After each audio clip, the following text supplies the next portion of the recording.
गई। ओए चाचू, पहले चाची ना निकाह दोबारा कर, फिर मुरीद दोबारा कर। चाचू तेरी चाची गई।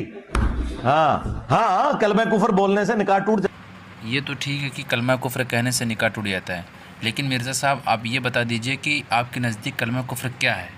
अब इससे अगली बात है, जो लोग वर्डिक देते हैं ना किसी के बारे में कि इस पे अल्लाह का अजाब आ गया, ये कलमात कुफर है किसी शख्स के बारे में बोलना, क्योंकि इसका ताल्लुक इल्मुल गैब के साथ। अच्छा, तो आपका फ़तवा ये है कि किसी के बारे में ये कहना है कि उन पर अल्लाह का अजाब नाजिल हो रहा है, ये कलमात कुफ्र है, क्योंकि इसका ताल्लुक तो इल्मुल गैब से है।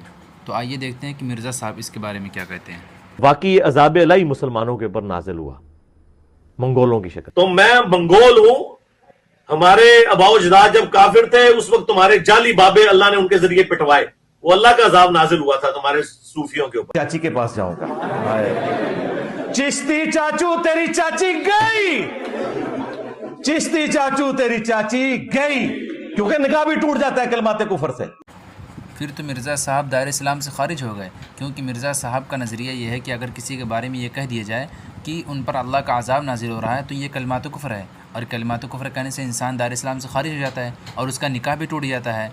तो मिर्ज़ा इंजीनियर के स्टूडेंट ये बताएं कि मिर्ज़ा की बीवी यानी तुम्हारी चाची वो भी चली गई या फिर वो बहुत ढीठ है, वो नहीं गई अभी?